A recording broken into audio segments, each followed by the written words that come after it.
از میس بود خوش اومدید. دوست دارید این شیرینی نارگیلی ها رو برای عید آماده کنید؟ پس با من فاطمه سلطانی در چنل میس بود همراه باشید.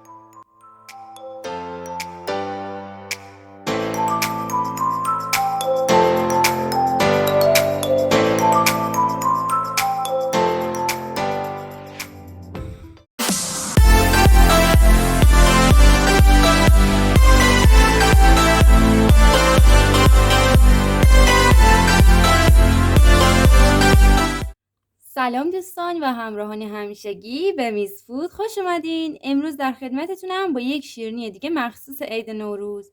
خب دوستان، شاید براتون سوال شده باشه که شیرینی مخصوص عید نوروز یعنی چی؟ شیرینی مخصوص عید نوروز باید چند تا خاصیت داشته باشه که این خاصیت مختص شیرینی هاییه که تو خونه آماده میکنید. خب اگه از بیرون میخواید بخرید که هیچ کدوم از این موارد رو نمیخواد داشته باشه. شما باید این چند تا نکته رو برای انتخاب شیرینی که میخواید برای عید نوروز درست کنید در نظر داشته باشید.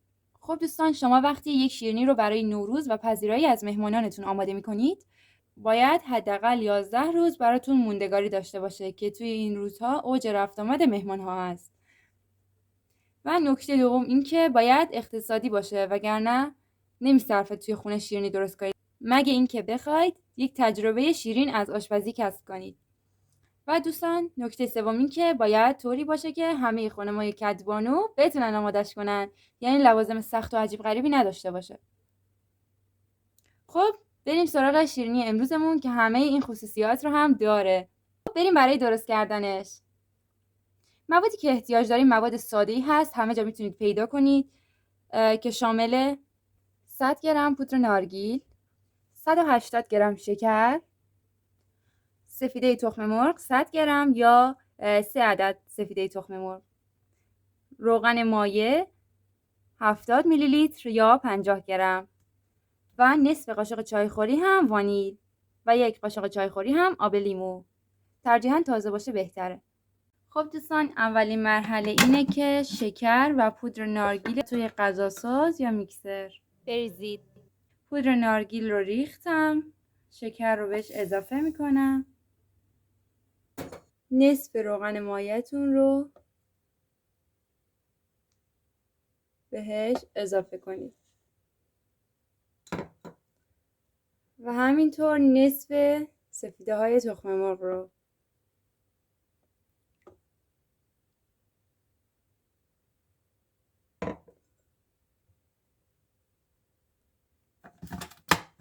بعد میکسش کنید به مدت 1 دقیقه.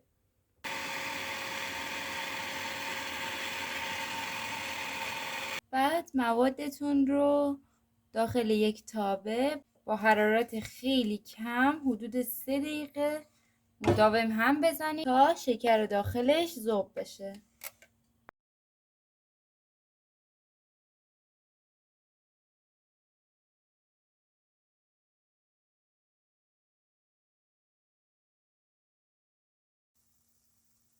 در این مرحله وانیل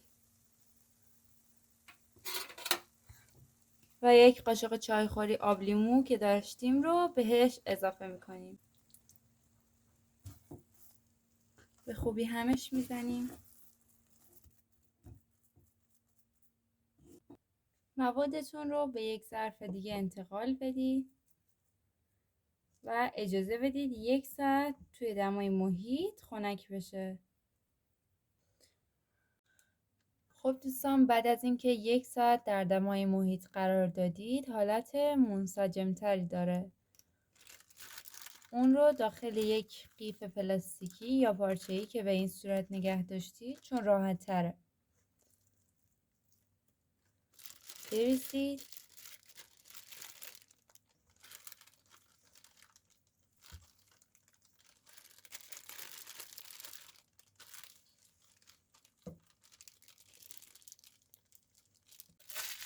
به این حالت جمعش کنید.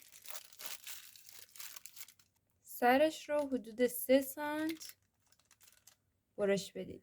هواگیری کنید. دوباره یکم بپیچونید و بذاریدش کنار. کف سینی فرتون رو کاغذ روغنی بندازید و اگر کاغذ نسوز دارید که خیلی بهتره اگه بندازید. با این مواد حدود 9 تا شیرینی میتونید بزنید به این صورت.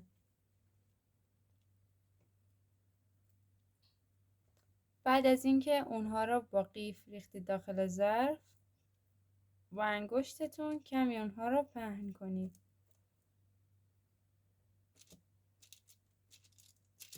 روشون مقداری پودر تزییناتی که به شکل پودر پسته درست کردم، ولی پسته نیستن.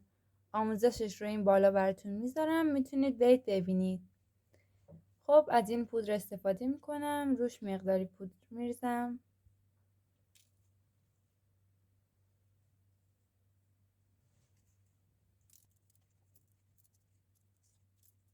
خب دوستان، شیرینی هام رو در فر از پیش گرم شده با دمای 180 درجه سانتیگراد به مدت 20 دقیقه قرار میدم.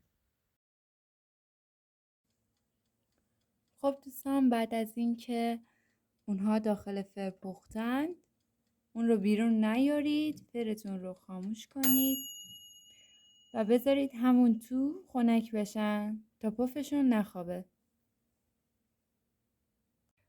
خب دوستان، اینم پایان کار من و اینکه درجه فر متغیر هست، شما میتونید اون رو از 170 درجه به بالا قرار بدید با توجه به دمای فرتون. اینکه اگر فر شما المنت داره باید هر دو المنت رو روشن کنید و برای طلایی شدن روش هم المنت بالای فر رو روشن کنید و شیرینی هاتون رو در پایین ترین طبقه فر قرار بدید برای 3 دقیقه تا روش طلایی بشه.